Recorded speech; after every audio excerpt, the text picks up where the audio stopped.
Hello traders. तो कैसे हो आप लोग। स्वागत है आप सभी का आज के इस नए मार्केट एनालिसिस वीडियो में।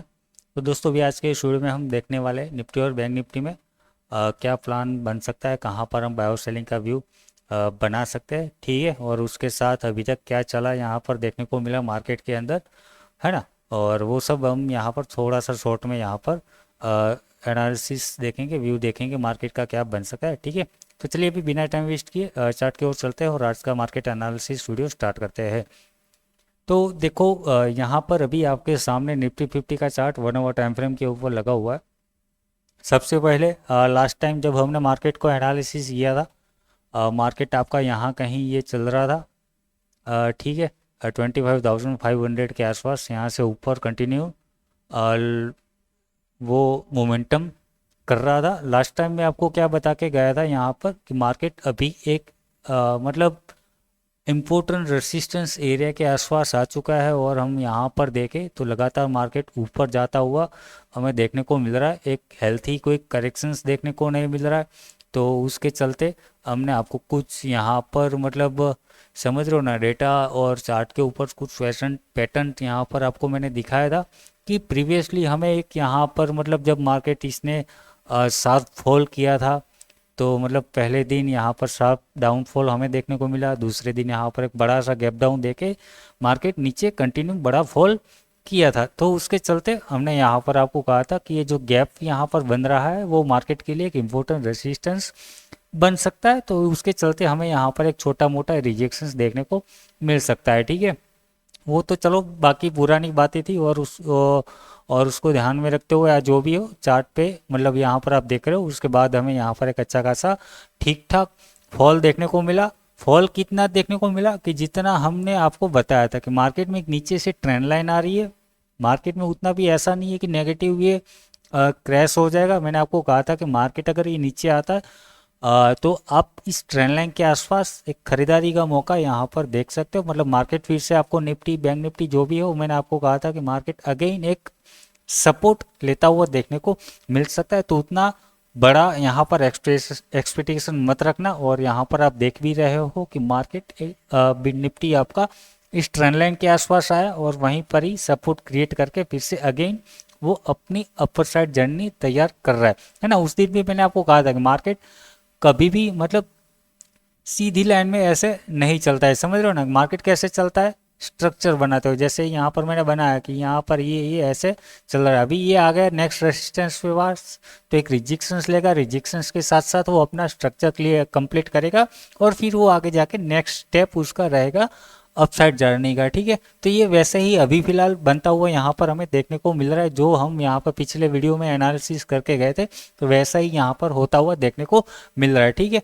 मैं सिंपल और आसान भाषाओं में यहाँ पर मतलब आपको एनालिसिस करके देता हूँ, ज़्यादा यहाँ पर मतलब तिकड़म बिकड़म यहाँ पर लगा के नहीं देता हूँ कि भैया लिक्विडिटी हंट हो गई, यहाँ पर लोगों को स्टॉप लॉस लेने जाएगा वो लेने जाएगा, नहीं। सिंपल मैं आपको हर बार एक ही चीज़ यहाँ पर मतलब बताता हूँ, कहता हूँ कि एक ही चीज़ को यहाँ पर फॉलो करो, क्या, मार्केट के स्ट्रक्चर को।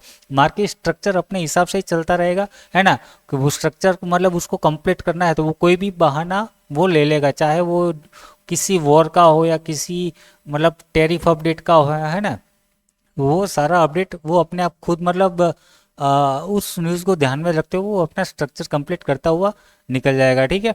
तो वो है। बाकी मैंने उस टाइम लास्ट भी आपको मैं मतलब हर एक वीडियो में मैं आपको मैं बताता हूँ, बोलता हूँ कि भैया डेटा के ऊपर भरोसा मत करना। और उसका एग्जांपल आपको ये पिछले दिनों यहाँ पर देखने को मिल गया, जो जेन स्ट्रीट वाला मामला अभी यहाँ पर लोगों के सामने आया है। मैं आपको हर एक वीडियो में कहता था कि डेटा जो यहाँ पर बन रहा है, कि आप जो ऑप्शन चेन देख रहे हो या जो भी आप डेटा यहाँ पर देख रहे हो वो सिर्फ और सिर्फ आपको बेवकूफ़ बनाने के लिए होता है ना। अभी ठीक है, देखते अभी आगे क्या होता है, क्या सुधार यहाँ पर देखने को मिलता है मार्केट में, कि अभी मार्केट मैनिपुलेट होगा या नहीं होगा। मेरे ख्याल से होगा।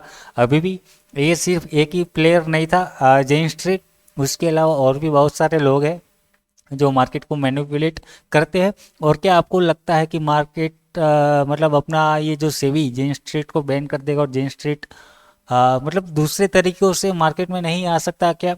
वो सब सोचने वाली बात है, वो सब बाद में हम बाकी देखेंगे। अभी यहाँ पर क्या हो सकता है नेक्स्ट सिंपल रोल मतलब यहाँ पर एनालिसिस देख लेते कि क्या कौन से लेवल्स रह सकते हैं आने वाले दिनों के लिए। तो देखो स्ट्रक्चर के हिसाब से यहाँ पर बताऊंगा क्लोजिंग आपकी 25,523 के आसपास यहाँ पर देखने को मिल रही है। तो स्ट्रक्चर वाइज अगर मैं आपको देखूँ बताऊँ तो आपको ट्रेंड लाइन को अभी भी यहाँ पर फॉलो करना है, ठीक है। जब तक ट्रेंड लाइन के ऊपर है आपका ट्रेंड यहाँ पर बुलिश रहेगा, पॉजिटिव रहेगा, और मार्केट जो निफ्टी है ये आपका ऊपर साइड कंटिन्यू करने की कोशिश करता रहेगा, ठीक है। तो ट्रेंड लाइन आपका मोस्ट इंपोर्टेंट सपोर्ट रहेगा। ट्रेंड रिवर्सल और आपको बड़ा स्विंग ट्रेड अगर डाउन साइड के लिए पकड़ना है तो जब तक ट्रेंड लाइन के ऊपर है तब तक मत सोचना। ट्रेंड लाइन ब्रेकडाउन करता है प्रॉपर, मतलब मान लो कि अभी यहाँ से ऊपर आया, ब्रेकडाउन, रिट्रेसमेंट और कंटिन्यू, तब जाके आपको स्विंग ट्रेड का प्लानिंग करना है कि यहाँ पर ब्रेकडाउन पे हमने एंट्री ली और ऊपर का स्विंग हाई जो बनेगा वो हमारा एसएल कुछ बनेगा, ठीक है। बाकी जो स्विंग के ऊपर बना है तब तक आपको, मतलब ये ट्रेंड लाइन के ऊपर बना है तब तक आपको अपसाइड के लिए ही यहाँ पर सोचना चाहिए, ठीक है। तो क्लोजिंग मैंने आपको यहाँ पर बता दी। क्लोजिंग के हिसाब से इमीडिएट सपोर्ट आपके पास ये एरिया निकल के आ जाएगा। मतलब अभी मार्केट को देखो, ये लोअर लो लोअर हाइज यहाँ पर लग रहे थे, डाउन ट्रेंड चल रहा था, अभी इसको अप ट्रेंड कंटिन्यू करना है। यहाँ से इसने हायर लो फॉर्मेशन बना दिया, अब इसको क्या करना पड़ेगा, यहाँ से अपर साइड देगा और इस प्रकार से ऐसा कुछ करता हुआ ऊपर निकल जाएगा, ठीक है। तो आपको ऐसे ही लेवल्स निकालना है कि अभी ये यहाँ से ब्रेकआउट देगा तो जाएगा वो नेक्स्ट रेसिस्टेंस तक, नेक्स्ट रेसिस्टेंस को देख के लॉजिकली और टेक्निकली वो वहाँ से रिजेक्शंस लेगा, और फिर टेक्निकल के हिसाब से जो पहले यहाँ पर रेसिस्टेंस था हमारे लिए वो अब इसके लिए सपोर्ट बनेगा। मतलब सपोर्ट लेके मार्केट फिर अगेन एक नए हाई की और बनाने के लिए मतलब वो निकल जाए। तो मार्केट इसी तरह काम करता है और इसी तरह यहाँ पर आपको डेटा को यूज़ करना होता है, ना कि डेटा को देखकर भैया साहब वहाँ पर हैवी कॉल राइटिंग देख रही है, देखने को मिल रही है, मतलब मार्केट यहाँ से अभी क्रैश हो जाएगा, डाउन साइड चला जाएगा, ऐसा नहीं होता, ठीक है, वो चीज़ है। तो बाकी अभी आपको मतलब समझ में आ गया कैसे क्या आपके लेवल्स रह सकते हैं। ये आपका इमीडिएट सपोर्ट रहेगा। मतलब अगर मार्केट निफ्टी मान लो अगर थोड़ा सा डिप भी लगाता है, कल को अगर 9 जुलाई को मार्केट अगर आपका निफ्टी ओपन होता है तो डिप लगाता है, तो वो ये बाइंग के लिए हमारे लिए अपॉर्चुनिटी रहेगी कि अगर इस एरिया पर हमें देखने को मिलता है 25,478, ये जो लेवल आपका जोन यहाँ पर बन रहा है वो अगर वहाँ पे मिलता है तो आपको बाइंग के लिए अपॉर्चुनिटी मिल सकती है, वो देखना चाहिए बाइंग के लिए, ठीक है। तो वो हो गया आपका नीचे का सपोर्ट। इमीडिएट रेसिस्टेंस की अगर बात करें तो ये रेसिस्टेंस ये एरिया के, मतलब अभी ये आज का जो डे हाई, आज का डे हाई है वो आपके लिए रेसिस्टेंस यहाँ पर बन सकता है। ये आप 15 मिनट पे देखो, आपको थोड़ा सा क्लियर देखने को मिल जाएगा। लेवल की अगर बात करो 25,563, ये इसके ब्रेकआउट पे अगर मतलब मान लो फ्लैट ओपनिंग देखने को मिली और फ्लैट ओपनिंग देते ही ये ऊपर निकल गया, तो इस ब्रेकआउट पे आपको यहाँ पर लॉन्ग साइड के लिए मोमेंटम देखने को मिल सकता है। बाकी नीचे आया तो ये ट्रेंड लाइन का सपोर्ट, और ये सपोर्ट आपको यहाँ पर ध्यान में रखना होगा, और अगेन वहाँ से हमें बाइंग आती हुई देखने को मिल सकती है। डाउन साइड के लिए मैंने कहा कि जब तक ट्रेंड लाइन ब्रेकडाउन नहीं होती, या तो फिर आपका ये स्विंग लो यहाँ पर दिख रहा है 25,450, उसके नीचे ही आपको यहाँ पर सोचना चाहिए। मतलब ये समझ लो कि यहाँ पर आपका ये जो ट्रेंड लाइन है यहाँ पर जब ये स्विंग लो ब्रेक कर रहा होगा तब आपको यहाँ पर कुछ ऐसा स्ट्रक्चर बिल्डअप होता हुआ देखने को मिलेगा कि ट्रेंड लाइन ब्रेक हुआ, अभी यहाँ पर ये सपोर्ट है तो वहाँ से एक छोटा सा बाउंस आएगा और फिर जाके ये ब्रेक करता है, तो इस ब्रेकडाउन पे आपको एंट्री यहाँ पर मिल सकती है। ऐसा स्ट्रक्चर के हिसाब से हम प्लानिंग कर सकते हैं, ठीक है। तो डाउन साइड के लिए ये सपोर्ट अगर ब्रेक हुआ तो नेक्स्ट सपोर्ट आपको ये 400 का और उसके बाद आपको 350 के आसपास देखने को मिल सकता है ना। तो ठीक है, तो ये हो गया आपके पास निफ्टी का नेक्स्ट मतलब ये रेसिस्टेंस ब्रेकआउट हुआ, उसके बाद आपको यहाँ पर सोचना चाहिए 1 आवर है तो 600 और 600 के साथ साथ वो 650 के आसपास मतलब वो जाता हुआ देखने को मिल सकता है। तो मतलब यहाँ पर एक ट्रेंड लाइन ये हमें देखने को मिल गई, ठीक है। दूसरी ट्रेंड लाइन यहाँ पर ये वाली ट्रेंड लाइन, और इसका आपको यहाँ पर ब्रेकआउट देखने को मिल रहा है, तो मतलब ये एक पॉजिटिव साइन हमें यहाँ पर दे रहा है। चलो मैं एक आपको क्लियरली ट्रेंड लाइन ड्रॉ करके दिखा देता हूँ कि इसका ब्रेकआउट ये आपको दिख रहा है, तो ये ब्रेकआउट है और ब्रेकआउट के बाद ये रिट्रेसमेंट यहाँ पर कर रहा है, तो ये ब्रेकआउट रिटेस्ट, तो अगर ये यहाँ कहीं नीचे आता है तो इस ट्रेंड लाइन का ब्रेकआउट रिट्रेस मान के हमें यहाँ से कंटिन्यू के लिए सोचना चाहिए, मतलब वहाँ से हमें रिवर्सल देखना चाहिए, सिंपल और ठीक है। तो ये हो गया आपका निफ्टी का एनालिसिस, सिंपल और आसान भाषा में मैं आपको समझा रहा हूँ। तो मतलब अगर कल को अगर आपको यहाँ पर खुद से एनालिसिस करना हो तो आपको ज़्यादा मुश्किल ही ना हो, ठीक है। तो इसलिए मैं आपको daily regular market analysis video नहीं डालता हूँ, और जब भी डालता हूँ तो मैं आपको बता के जाता हूँ कि कैसे आप खुद अपना एनालिसिस कर सकते हो और दूसरों के ऊपर डिपेंड ना रहना पड़े। ठीक है, बैंक निफ्टी में क्या है, बैंक निफ्टी में भी वही यहाँ पर स्ट्रक्चर दिख रहा है।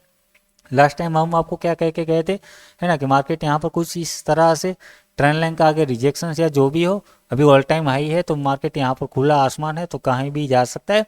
तो आपको वेट करने के लिए बोला था कि थोड़ा सा एक रिट्रेसमेंट आ जाए, सपोर्ट के पास देखने को मिलता है तो अगेन हम वहाँ से बाइंग साइड के लिए प्लानिंग कर सकते हैं। और ये आया सपोर्ट के पास और वहाँ से अगेन ये ऊपर निकलने की कोशिश कर रहा है। तो यहाँ पर भी आपके पास एक ट्रेंड लाइन है, तो मतलब ये समझ लो कि कल को अगर आपको डाउन साइड के लिए सोचना है तो ट्रेंड लाइन का ब्रेकडाउन के बाद ही यहाँ पर सोचना चाहिए। नहीं तो आपके पास ये रहा, आपके पास सपोर्ट क्या है 57,150 का, 147 का, ये आपके पास सपोर्ट रह सकता है। वहाँ पे अगेन अगर मतलब ये मान लो थोड़ा सा डिप भी लगाता है तो ये हमारे लिए बाइंग के लिए अपॉर्चुनिटी बन सकती है। मार्केट वहाँ पे सपोर्ट ले सकता है और यहाँ पर आप देखोगे तो एक इनवर्स हेड एंड शोल्डर का पैटर्न का भी ब्रेकआउट हमें यहाँ पर देखने को मिल रहा है। ठीक है, तो मतलब उस ब्रेकआउट के हिसाब से अगर हम देखें कि टारगेट क्या रह सकता है, तो ये हमारा मतलब ये हेड टू नेकलाइन तक का ये हमने लाइन खींच दिया और उसके साथ साथ हमें ये स्विंग हाई का टारगेट देखने को मिल रहा है। मतलब अभी बैंक निफ्टी आपका 57,600 तक, जो अभी मेरे ख्याल से हाँ ऑल टाइम हाई है, वहाँ तक ये जा सकता है। तो ये अगर डिप मिलता है तो बाय के लिए अपॉर्चुनिटी रहेगी। ठीक है, सपोर्ट आपको यहाँ पर आइडिया आ गया होगा। लेवल्स आपको मैंने आपको बता दिया 57, 150, और आप अपने हिसाब से भी खुद एनालिसिस करो, देखो कि क्या लेवल्स यहाँ पर निकल के आ सकते हैं। लेवल्स देखो, मैं आपको कहता हूँ लेवल्स पे ज़्यादा उतना मत फोकस करो, चार्ट पे फोकस करो, स्ट्रक्चर पे फोकस करो कि स्ट्रक्चर क्या बन रहा है। आपको सिर्फ और सिर्फ ये एरिया यहाँ पर देखना है ना, कि मार्केट अगर आया, ऐसा तो है नहीं एग्जैक्टली ये इसी लेवल्स पे टकरा के वहाँ से यूटर्न घूम जाएगा। हो सकता है वो थोड़ा सा और डीप लगाएगा, जो वीक बायर हो गए उनको एग्जिट करेगा, जो भी हो, मतलब वो सारी प्रयास यहाँ पर करेगा। मतलब जब तक आपको ये इस ब्रेकडाउन के बाद यहाँ पर कुछ ऐसा देखने को नहीं मिलता, तब तक आपको शॉर्ट के लिए नहीं जाना है। मतलब ओवरऑल एरिया आपको समझ में आ गया कि इस जोन में आपको यहाँ पर अगर नीचे आता है तो छोटे से टाइम फ्रेम पे चले जाना है। 5 मिनट पे आपको डबल बॉटम ढूंढना है, या तो फिर कोई एक अच्छी सी पॉजिटिव कैंडल, हैमर कैंडल जैसा आपको ढूंढ के वहां से लॉन्ग साइड के लिए सोचना चाहिए। ठीक है, तो ये सिंपल स्ट्रक्चर है कि मतलब आपको जब तक अभी ये हायर हाइज यहाँ पर बनता हुआ देखने को मिल रहा है, ठीक है, तो आप छोटे से टाइम फ्रेम पे यहाँ पर चले जाओ। यहाँ पर हायर हाई दिख रहा है तो जब तक ये ब्रेक डाउन करके यहाँ पर लोअर हाई फॉर्मेशन नहीं दिखता है, नहीं बनता, तब तक कुछ मत करो, क्योंकि ऑप्शन सेलर्स हो के वो होगा थोड़ा सा, मतलब समझ रहे हो ना। मैंने आपको प्रीवियस वीडियो में, मार्केट एनालिसिस वीडियो में भी बताया था कि वो कोशिश करेंगे कि फिर अगेन मतलब वो मार्केट को ऊपर धकेलेंगे। मतलब हो सकता है ये थोड़ा सा यहाँ तक नीचे आए, जहाँ पर हमें लग रहा है कि सपोर्ट हमारा ब्रेकडाउन हो रहा है और वहाँ से मार्केट नीचे चला जाएगा। हो सकता है एक आपको फेक ब्रेकडाउन भी यहाँ पर दिखाए और अचानक से फिर ये ऊपर निकल जाएगा एक ही कैंडल में। तो आपको मैं वही कह रहा हूँ कि जब तक आपको सेलर्स, मतलब सेलर्स की स्ट्रेंथ ना दिखाई दे। स्ट्रेंथ कब दिखाई देगी, कि जब ये ट्रेंड यहाँ से हायर हाई हायर लो चल रहा है, वो जब तक उसको कन्वर्ट ना कर दे लोअर हाई में, तब तक सेलर्स उतने एग्रेसिव नहीं होंगे। मतलब आपको इंडिकेट नहीं मिलेगा कि हाँ अभी यहाँ पर सेलर्स एक्टिवेट हो चुके हैं आपके, ठीक है, और उसके बाद ही सेलर्स यहाँ पर एक्टिवेट हो गए। अभी ये स्ट्रक्चर कैसे चेंज कर सकता है, हो सकता है ये डबल टॉप बना के करे, या तो फिर यहाँ से मतलब मान लो ये हायर हाई चल रहे थे और अचानक से यहाँ पर लोअर हाई फॉर्मेशन बनाना स्टार्ट कर दे, तो वो आपको थोड़ा सा देखना होगा, है ना। कि ऐसा ही नहीं कि यहाँ पर लोअर हाई देखना है, ये हो सकता है यहाँ पर गया और ये अगेन डबल टॉप बना के, मतलब ये आया ट्रेंड लाइन पे सपोर्ट लिया और सपोर्ट लेने के बाद फिर हो सकता है ये हाई का ब्रेक ना कर पाए और अगेन वहाँ से रिजेक्शंस लेके वो ब्रेक डाउन कर दे। तो मतलब यहाँ से आपकी एंट्री बन सकती है। ऐसा भी नहीं है कि लोअर हाई ही ढूंढना है, जैसे कि यहाँ पर प्रीवियस ये दिख रहा है, इस प्रकार से भी निकल सकता है। ये हाई नहीं ब्रेक कर पाएगा तो वहाँ से डबल टॉप के हिसाब से भी डाउन साइड के लिए हम प्लानिंग कर सकते हैं। वो आपको स्ट्रक्चर पे देखना होगा, बिल्डअप होने दो, ठीक है। ये हो गया आपका बैंक निफ्टी का एनालिसिस। बाकी बस इतना ही था आज की इस वीडियो में। और वीडियो आपको अच्छा लगा, मेरा एनालिसिस तरीका, मतलब एनालिसिस करने का तरीका आपको अच्छा लगा, तो वीडियो को आप लाइक कर दो। चैनल पर नया तो चैनल को सब्सक्राइब कर दो, और ऐसे ही वीडियो देखने के लिए हमारे चैनल को सब्सक्राइब करो और अपने दोस्तों को भी शेयर करें जो मार्केट में इंटरेस्टेड है, ठीक है। बाकी वीडियो देखने के लिए थैंक यू, धन्यवाद।